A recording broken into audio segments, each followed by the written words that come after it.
The all-new Honda is here. It's 1.4 inches longer than the MDX. Is this basically an MDX just rebadged as a Honda? Is this going to be something that's comparable to the Kia Telluride or a Jeep Grand Cherokee? We're gonna just start right off the bat here at Ocean Honda, the 2023 Honda Pilot in the Sonic Gray Pearl or Bold Fascia, and look at the grille, the way it just sets itself out. More aggressive, more boxy, similar to the Ridgeline.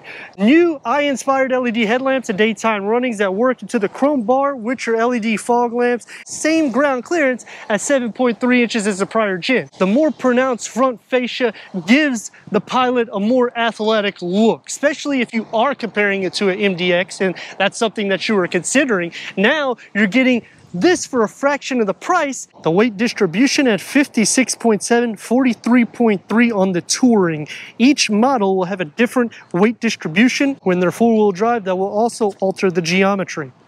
These are upgraded 20-inch wheels because this is the Touring machine finish alloy wheels with powdered gray inserts and black lug nuts. The front disc reading at 13.8 inches, which is an increase of over an inch. The rear is the same at 13 inches and McPherson strut front suspension and a multi-link rear suspension setup. Seating up to 8, available IVTM4 all-wheel drive system, which will increase your towing to 5,000 pounds because this is a two-wheel drive, it's 3,500 pounds. The front approach angle is at 18.3 inches. The Trailsport will get a more unique suspension with 1 inch increase in clearance and a torque logic that's only for the Trailsport. The same wheelbase at 113.8 inches, and we've grown in length at 199.8 inches, which is nearly 11 inches longer than the prior gen. This is now larger than the Kia Telluride by more than 3 to 4 inches. It's a little bit shorter than the Jeep Grand Cherokee L by about 4 to 5 inches, over an inch longer than the MDX. You're going to receive a 5 horsepower increase, and your torque is going to be the same as the Kia Telluride, whereas the horsepower is going to be less than the Jeep and the Acura. Towing hasn't increased. The Jeep will still be the dominant in that, but the increased horsepower is where it's at because 5 more horsepower, in which this has a more heavier curb weight at 4,313 pounds to 4,660 pounds, and it's also a longer vehicle, so the motivation should be about the same. New dynamic LED taillights with its signature shape. The large script Pilot in the gloss black. On the lower, matte black. Front and rear parking sensors with your dual exhaust outlet to give more of that rugged look. Unibody construction.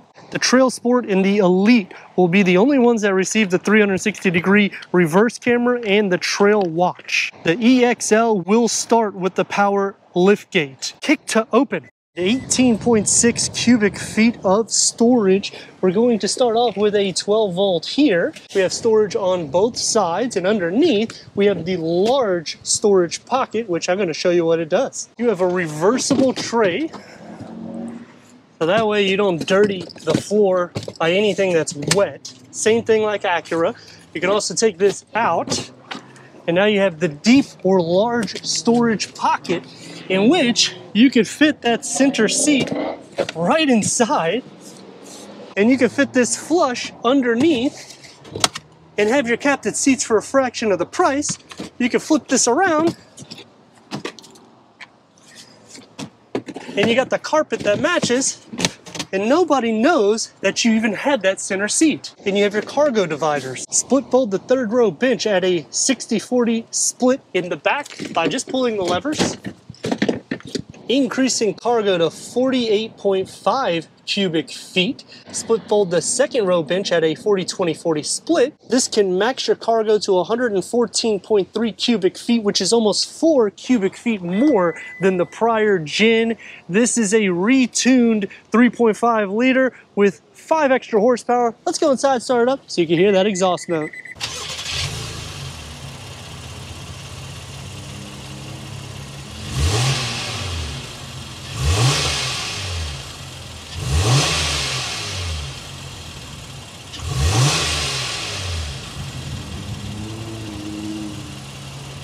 And they back the performance with a 3.5 liter V6, increasing horsepower by 5, producing 285 horsepower and 262 pound-feet of torque. That's paired to the second generation 10-speed automatic transmission with shift-by-wire and paddle shifters, achieving 19 to 27 mpgs because this is the two-wheel drive, reaching 60 between 6 and 6.5 seconds, with a quarter mile around 14 to 15 seconds. Going inside the reworked and all new Honda Pilot, 39.1 inches of headroom, 41 inches of legroom. Get about an inch more headroom in this model, and it feels so much more spacious in the interior the way the layout is. Standard 10-way power seat adjustment for the driver, standard heated front seats, 4-way power adjustment for the passenger, memory for the driver. The new Pilot can hold up to 14 beverages. The Elite will get a 4-inch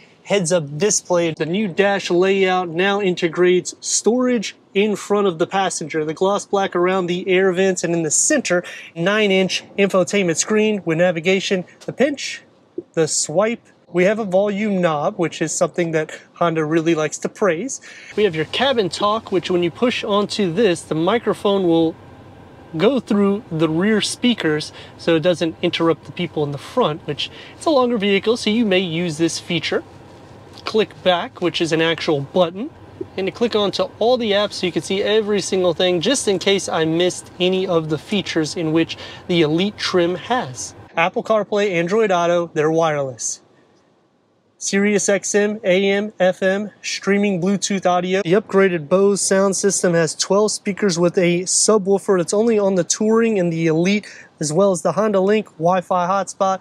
Put it into reverse. We have a reverse camera with full trajectory. The 360 is only on the Elite and the Trailsport, but you do have a few different camera angles, so it will make it a little bit easier for your reversing. Underneath it, your climate control setting with the gloss black. You have a storage compartment right here for a smaller cell phone with a USB-A and C port, 12-volt wireless charging pad, and another area that you could put a larger cell phone.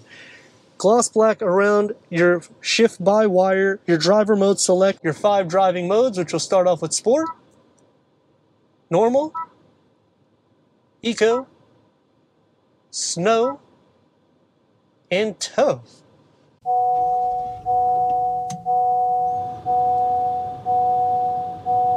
Seven-inch driver information interface screen, 10.2-inch digital instrument cluster will be on the Elite, but you can still go through an array of information here on that 7-inch. You go for your settings, your navigation, driver attendance, and in front of that we have the leather-wrapped 3-spoke steering wheel that is multi-function. With the paddle shifters, the gloss black air vent mimics on to the side, and going on to a more sport design, but it's very long. Open up, and it's a deep storage pocket, an area that you can put some pins. And the door panel has a little bit of an opening here, so it doesn't connect exactly to the dash. More of your everyday materials start off onto the top. It gets a little bit more soft right here with that gloss black, and your one touch up and down for all the windows. Dual pane for the front. The storage pockets have decreased in size, but you still have the ability to fit up to 8 32-ounce water bottles. The Trailsport, Touring, and Elite will get your pano moonroof. For the second row, 39.2 inches of headroom, 40.8 inches of legroom. Headroom will be less by about 0.7 inches. You will get 2.4 inches more legroom. The door panel gets your manual sunshades because we're in the Touring. We'll get the gloss black or piano black inserts with the satin aluminum. Everyday materials, more soft area for your elbows, one touch up and down for the windows, and a smaller storage pocket. The center will get 2 USB-C ports, your 3rd climate control settings, your air vents. Storage behind both of the front seats, and a little storage pocket for a small cell phone. And for this center, it is removable just like the Acura. So you just pull there, and then you pull this little lever here, and it's going to be about 25 to 30 pounds. But now, you have captain seats without paying a premium. And the beauty about this particular setup is this is derived straight out of the MDX. So you're getting a substantial deal. And if you want someone to sit, you just find the lever, pull it back up. You can also adjust these seats forward, in which I would have no room, but the back seats will have more optimal space. I would say about the middle, so that way I can fit here, and the back seats have optimal space also. If you're a rude person in the second row, you want to fold it all the way back and just relax up here like this, the back seat's going to suffer quite a bit. Sitting into the center, headroom is absolutely no problem, nor is leg space, feet, butt, or shoulder space, because it has such a wide interior. Even though it's not wider than the prior gen, they just really optimize the space because the door panels are thinner. Entering to the third row, one push button. For the third row, 39.3 inches, which is about 0.4 inches less than the prior gen. Leg space, though, is a lot better at 32.5, which is 0.6 inches more. And depending on the way the person sits in front of you, you could have optimal space. USB on both sides with your air vent, 2 cup holders, and the window is pretty large for the back with your Bose sound system. Sitting into the center, headroom is no issue. There's not going to be any issue if the seat's down. If the seat's up, you're going to have a little bit more of a tight spot, and also these rails. They're kind of hard for the feet because it makes it tough on both either the passenger or driver's side for the third row because there's a lip and the rails come back a little bit further than my like. But a quick fix to that sitting in the center, take that seat out. You have your captain seats in the front, and I can just relax right here like this without any issues. Increase of horsepower, 285 by 5 horsepower. 262 pound-feet of torque, which is the same as the prior. It's also longer and heavier. Let's see how she performs in sport.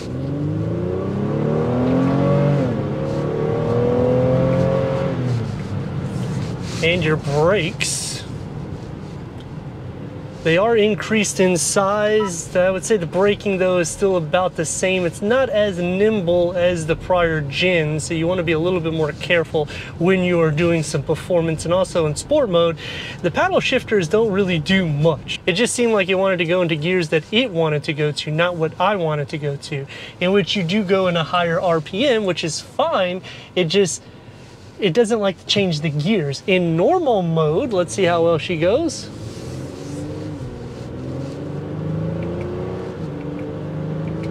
See, I'm changing the gears and I'm not getting any response out of it. It seems like when you're really pushing it, the engagement isn't 100% there. It does feel wider because the interior is huge. Even though it's not wider, it's actually about 0.1 inches less in width. It's also shorter than the prior gen, but you seem to feel like you sit up higher, probably derived because of the flat hood. It really does extend out a little bit longer because we're at almost 11 inches longer than the prior gen. The A-pillars are more in front of you than they were pushed back as the prior gen. Dynamics of the vehicle, it feels a lot more boaty. It's not as composed, but it's a more smooth ride. So the transitioning from last gen to this is going to be a lot more smooth, a lot more quiet in the interior. You do hear the engine note, but you really have to escalate that RPM in order to hear it into the interior cabin. I am liking the width of the interior because it's so much more open than the prior gen. Just the way they got this set up, it's really derived from the MDX. They just changed this center and a little bit of the dashboard, obviously, but they make it work with more storage compartments. You're not gonna have touch screen in the MDX. You will in the Honda. You have a larger screen in the MDX, you have a smaller screen here. It still comes standard with a 7-inch touchscreen. Navigation is only going to be on the Elite and Touring trim. That's going to take me to some things I like and dislike, and that's what we're going to start talking about. The 3 things that I like is now we're finally getting the MDX second row seat where we could pull it out, and they further that and give you storage in the cargo bin, which is awesome. A dislike to it, though, is you have to go to a higher trim in order to get that storage pocket and also to have the removable second row or that center console. The second thing that I like about the vehicle is the drive actually feels a lot more smoother. The brakes on the disadvantage, though, are not as tight as the prior gen because it's also a little bit more heavier. The last thing that I like is how they have increase the cargo capacity even in the dash. The door panels have become a little bit smaller. However, you can fit 8 32-ounce water bottles inside the cabin of this, which you couldn't do that in the prior gen, and you could still hold 14 cup or bottles throughout the cabin. Turn radius at more or less a stop point is seeming to be about 2 and a part lane, so it's about the same as the last gen, even though it is longer. Taking me to the 3 things that I dislike. When you accelerate in this opposed to the prior gen, it doesn't feel as athletic, and a lot of that also is due to the increase in weight and length. The second thing that I dislike is we've increased nearly 11 inches. The interior space, we've increased maybe an inch here and there for leg and head space. In the cargo, around 4 inches more than the prior gen. We haven't really got a lot of that increase in the interior. The last thing that I dislike is you have to go to the Elite to get everything. You can't get the same options in the Touring or the Trailsport. No heads-up display configuration. That gauge cluster is only going to be in the Elite trim. The increase of power hasn't really derived in a quicker number 0 to 60 or quarter miles, so getting up onto the interstate is going to be about the same. The 10-speed automatic transmission has helped a little bit with gas consumption, especially if you're configuring the 2-wheel drive. The 4-wheel drive, I wish they increased the towing to 6,000 pounds, so that way it'd be a little bit more competition for the Jeep Grand Cherokee L. And that one, like we said on the exterior, is about 5 inches longer than this. You're gonna have more horsepower and torque in that. It's also going to have a little bit more of that ground clearance because it's a Jeep. As for the Kia Telluride, this is now directly going towards their ball game. The major difference is we're not getting a full digital gauge cluster unless you go to the Elite trim. You're still not getting that 360-degree camera unless you start going up the tiers, but you're finally getting standard heated front seats, power seat adjustment for the driver, and these things really do set itself apart. Daily drive though, it's definitely something a lot more easier in the sense of maneuverability for the steering. The adaptive cruise control though has been reworked and a lot better. You get about 0.5 miles before you have to even touch the steering wheel, and it can still keep going. So I have the adaptive cruise control and the lane keep assist still on, and it still wants to activate and control everything. I like to thank Ocean Honda for giving us this 2023 Honda Pilot Touring for our car review. If you're already a subscriber, thank you for being part of the Hawkeye community. If not, I don't know what you're waiting for. Click the next video and the subscribe button. Check out the merchandise website and Instagram. Leave a comment and a like.